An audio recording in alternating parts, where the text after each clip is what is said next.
Hi viewers, welcome to our channel. ప్రస్తుతం మనతో పాటు దాము బాలాజీ గారు సీనియర్ జర్నలిస్ట్ ఉన్నారు. వారితో ఒకసారి మాట్లాడదాం. సార్ నమస్కారం. సార్ నమస్తే. సార్, తెలంగాణలో 22 మంది పోలీసులు ఆత్మహత్య చేసుకొని చనిపోయారు సార్. మరి వీళ్ళు అంటే ఎప్పుడు చేసుకున్నారు, ఎందుకు చేసుకున్నారు, వీళ్ళకి సంబంధించి ఇప్పుడు హరీష్ రావు గారు అండ్ సబిత గారు కూడా అసెంబ్లీలో లేవదీశారు. అంటే ఈ 22 మంది చేసుకోవడానికి గల కారణం ఏంటి? పోలీసుల ఆత్మహత్యలు పెరగడానికి గల కారణం ఏంటి?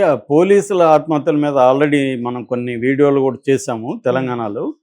అయితే ఇప్పుడు నిన్న హరీష్ రావు, సబితా ఇంద్రారెడ్డి వీళ్ళిద్దరు కూడా ఒక బాంబు పేల్చారు. అదేంటంటే తెలంగాణలో 14 నెలలలో అంటే కాంగ్రెస్ ప్రభుత్వం వచ్చిన 14 నెలల్లో 22 మంది పోలీసులు ఆత్మహత్య చేసుకున్నారు. దానికి కారణం ఈ ప్రభుత్వం వాళ్ళ మీద పెడుతున్న వర్క్ లోడే కారణము. మేమున్నప్పుడు, మా ప్రభుత్వం ఉన్నప్పుడు, బీఆర్ఎస్ ఉన్నప్పుడు 30% వరకు అలవెన్సులు వీళ్ళకి ఎవరు ట్రాఫిక్ పోలీసులకి ఇచ్చేవాళ్ళు. ఇప్పుడు అవన్నీ కూడా తీసేశారు. వర్క్ లోడ్ ఎక్కువైపోయింది. ఆ ప్రెజర్ని తట్టుకోలేకే వాళ్ళు ఆత్మహత్యలు చేసుకుంటున్నారు అనేది వీళ్ళిద్దరూ ఆరోపించారు.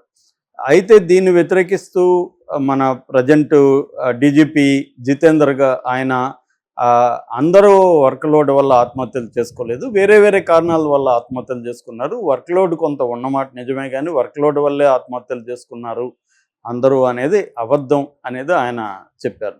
దీన్ని మనం ఇండిపెండెంట్గా పరిశీలించినప్పుడు ఈ మధ్యకాలంలో ఆత్మహత్యలు అయితే పెరిగాయి. అది అంటే కరెక్ట్గా డేటా బీఆర్ఎస్ దీంట్లో ఎంతమంది ఆత్మహత్య చేసుకున్నారు, ఇప్పుడు ఎంతమంది చేసుకున్నారు, ఇవన్నీ కంపేర్ చేస్తే కానీ మనకు కరెక్ట్గా డేటా తెలియదు. కానీ ఏదేమైనా పోలీసులు అయితే 22 మంది ఆత్మహత్యలు చేసుకున్నాడు వాస్తవమే.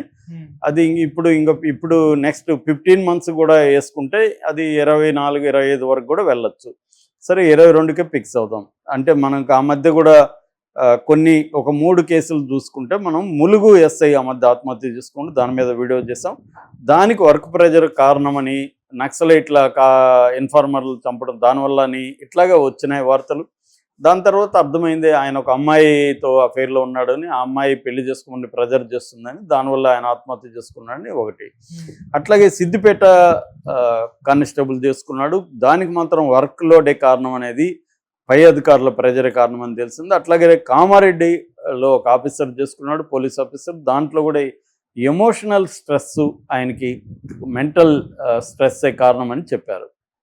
అయితే ఓవరాల్గా మనం కారణాలు కానీ కారణాలు చూసే ముందు అసలు ఎన్ని రకాల డిపార్ట్మెంట్లు ఉంటాయి పోలీసులు అనుకున్నప్పుడు తెలంగాణలో మనం చూస్తే చాలా డిపార్ట్మెంట్లు ఉంటాయి. నేను ఒక 16 డిపార్ట్మెంట్ లిస్ట్ చేశాను. అదేంటంటే law and order, crime, traffic, armed reserve,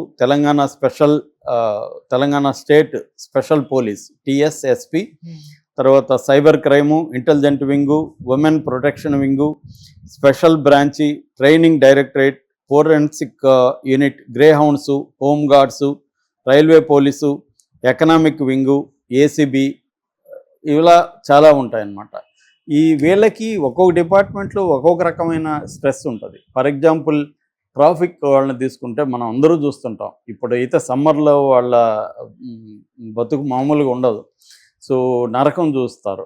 రెండోది ఏంటంటే వాళ్ళకి ఈ మధ్య గవర్నమెంట్, ఇంతకుముందు అంటే ట్రాఫిక్లో ఎవరినో వాళ్ళని పట్టుకొని నువ్వు ఉల్లంఘించావని చెప్పి వాళ్ళ దగ్గర 100-200 తీసుకొని వీళ్ళు కొంత హెల్ప్ అయ్యేది వీళ్ళకి. కానీ ఇప్పుడేమో అది కట్ చేసి వాళ్ళ కడుపు కొట్టి గవర్నమెంట్ తినేస్తుంది ఆ డబ్బులు కూడా. పైగా వీళ్ళకి టార్గెట్ పెట్టింది. అంటే మన డ్రంక్ అండ్ డ్రైవింగ్ టార్గెట్ ఉంటుంది, ఎంతమందిని పట్టుకోవాలని. అట్లాగే ఎన్ని ఫోటోలు తీయాలి, ఎంతమందికి ఫైన్లు, చలానాలు ఫిక్స్ చేయాలి, ఇవన్నీ వీళ్ళకి ఇప్పుడు కెమెరాలు పట్టుకొని ఎవడు ఎక్కడ ఉల్లంఘిస్తున్నాడా అని వాడి చేయడం. ప్రజలు వీళ్ళని తిడతా ఉంటారు, ఎందుకంటే డబ్బులు ఎక్కువ కట్టుకోవాలా. నాది ఆ మధ్య జస్ట్ అక్కడ ఏమీ ఇబ్బంది లేదు, అక్కడ పెట్టి నేను దీనికి వెళ్తే ఒక స్టోర్కి వచ్చే లోపల 1000 రూపాయలు పడింది. ఇదేంద్ర బాబు అనుకున్నాను నేను. అంటే డబ్బులు వసూలు చేయడమే గవర్నమెంట్ పని.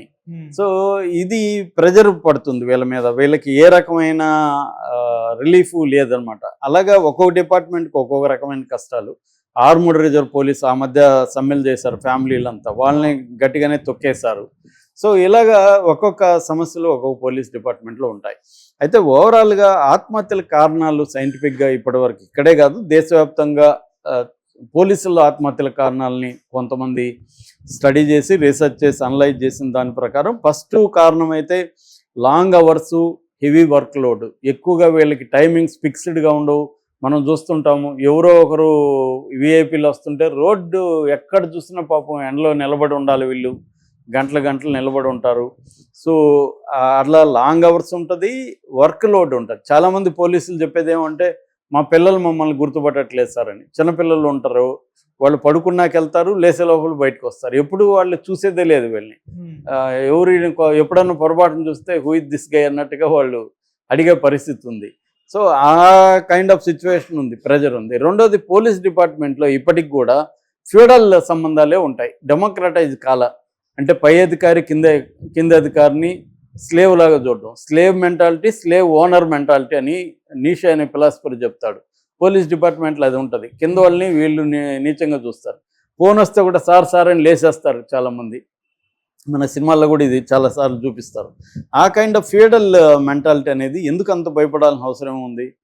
అందరూ ఉద్యోగాలే గది చేస్తున్నారు, కానీ ఆ కైండ్ ఆఫ్ ఒక బానిస మనస్తత్వం పోలీస్ డిపార్ట్మెంట్లో ఇప్పటికి కూడా కంటిన్యూ అవుతుంది. ఇది ఎక్కువగా బాధలు భరించేది కింది స్థాయి వాళ్ళు.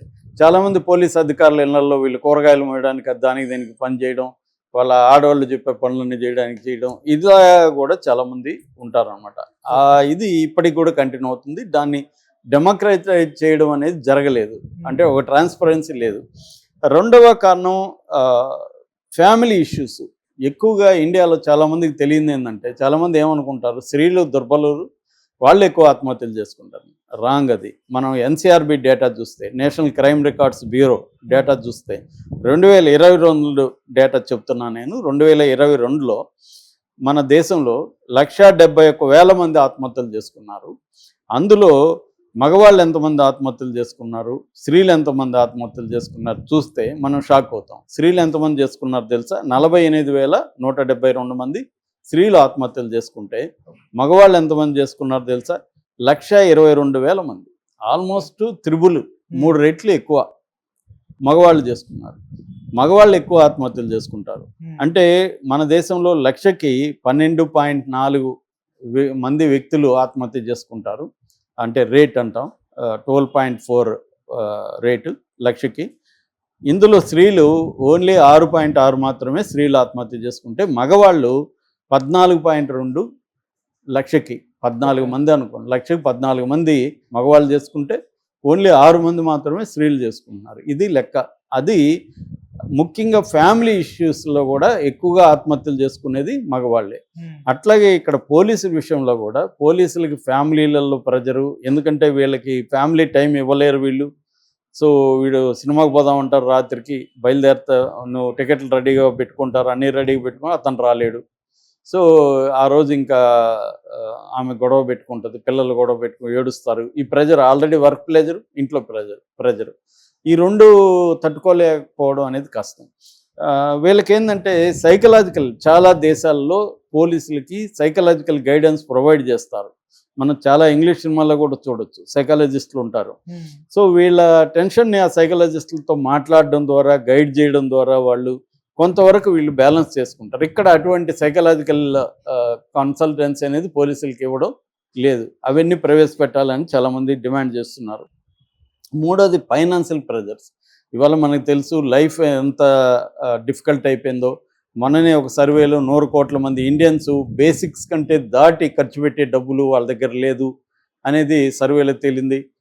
అర్బన్ కన్జంప్షన్ భయంకరంగా పడిపోయింది ఈ మధ్య. స్టాక్ మార్కెట్ ఫ్లాప్కి కూడా ఇది ఒక కారణం. సో అది వీళ్ళ మీద కూడా ఉంటుంది. ఎక్కువగా వీళ్ళకి చాలీచాలని జీతాలు సరిగా రావు, బోనస్లు రావు, వీళ్ళకి ఇతర బెనిఫిట్స్ గవర్నమెంట్ చెప్తాదే కానీ ఇవ్వదు. దానివల్ల కూడా ఫైనాన్షియల్గా వీళ్ళు ప్రెజర్కి ఫీల్ కావడం, దాన్ని తట్టుకోలేక కూడా ఆత్మహత్యలు చేసుకోవడం అనేది కూడా ఒక కారణం. నాలుగవది ఎమోషనల్ స్ట్రెస్ పెరిగిపోతుంది వీళ్ళకి. అది అవుట్లెట్ ఉండదు. వీళ్ళ అంటే ఫ్రెండ్స్తో కలిసి తిరగడము, మందు కొట్టడము, ఈ కైండ్ ఆఫ్ లీజర్ టైం లేకపోవడం వల్ల ప్రతి మనిషికి ఏదో ఒక అవుట్లెట్ ఉండాలి. మనం సరదాగా ఒక ఫ్రెండ్తో పోయి టీ తాగడము, లేకపోతే మందు కొట్టడము, తిరగడము, స్త్రీలైతే వాళ్ళతో కలిసి సరదాగా సినిమాకో షాపింగ్కి వెళ్ళడం, ఇది ఒక రిలాక్స్ అవుతారు.